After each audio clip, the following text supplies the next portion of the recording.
নবীজি বলেন মালাকুল মউত বাহিরে অপেক্ষা করতেছেন।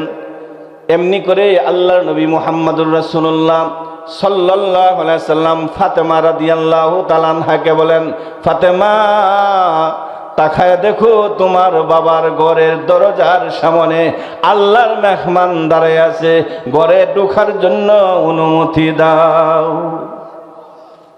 অনুমতি দাও। এই কথা বলার সাথে সাথে মালাকুল মউত এমনি করে আল্লাহ তাআলা তার খায়াটা জমিনের মধ্যে দাঁড় করায় দিল। কোন সুবহানাল্লাহ।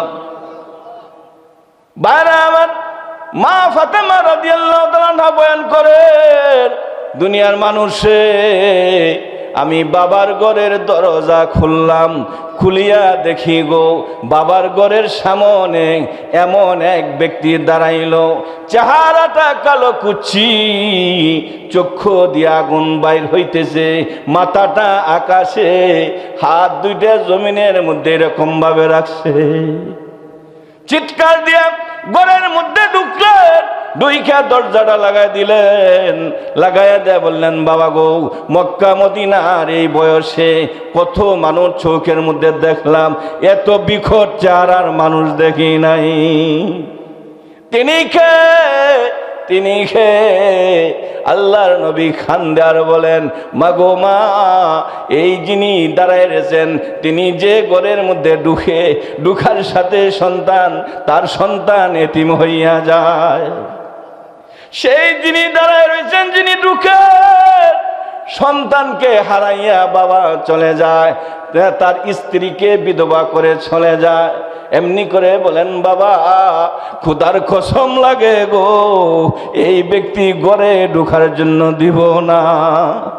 আপনি যদি চলে যান আমি খাকে আব্বা বলবো।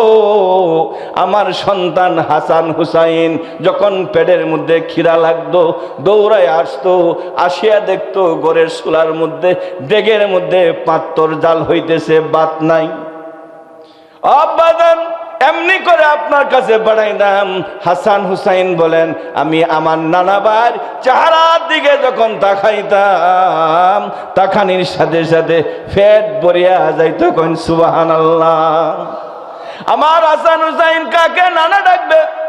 ভাইরা আমার এরকম ভাবে অনেক লম্বা ঘটনা কথা বলতে বলতে মা আয়েশা সিদ্দিকা রাদিয়াল্লাহু তাআলা আনহা বলেন, আমি তাকায় দেখি আল্লাহর পয়গম্বরের ডাইন হাত মোবারক এরকম ভাবে সোজা করে আবার বাঁকা করে, বাম হাতটা সোজা করে এবং বাঁকা করে ডাক দেয়া বলেন, আয়েশা গো জীবনে এত কষ্ট কোনোদিন পাই নাই, এখনো হাত দেই নাই। মালাকুল মউত বলেন, আমি আল্লাহর পয়গাম্বরের পাশে বসছি, আল্লাহর পয়গাম্বর যদি অনুমতি দেয় তার শরীর মুবারকের মধ্যে হাত রাখা হবে। অনুমতি চাইলেন, আল্লাহর পয়গাম্বর বললেন, কুল্লু নাফসিন যায়িকাতুল মাউত সুম্মা ইলাইনা তুরজাউন। প্রত্যেকটা প্রাণী মৃত্যুর স্বাদ গ্রহণ করিতে হইবে, আল্লাহর কাছে ফিরে যাইতে হবে। ওরে আজরাইল, তোমার কাজ তুমি করো, অপেক্ষার আর কোনো প্রয়োজন নাই। সুবহানাল্লাহ।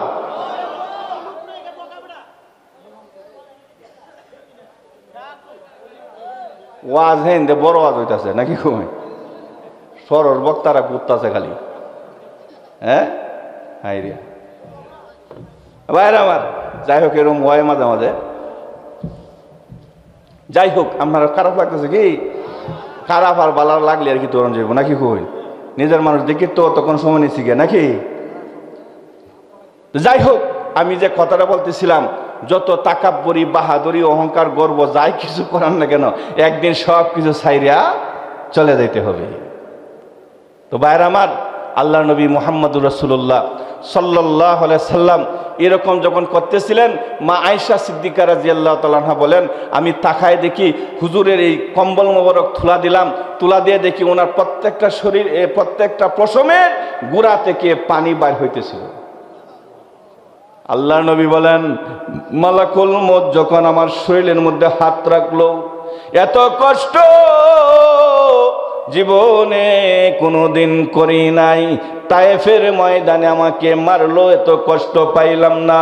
উহুদের ময়দানে আমি দন্দন মোবারক শহীদ হইল, এত কষ্ট পাইলাম না। দুনিয়ার উম্মতরা রে, মৃত্যুর সময় আমাকে এত কষ্ট মনে হইতেছিল। ডাক দেয়া বলেন, ও মালাকুল মউত, আমার উপরে কি ছাপাইছো?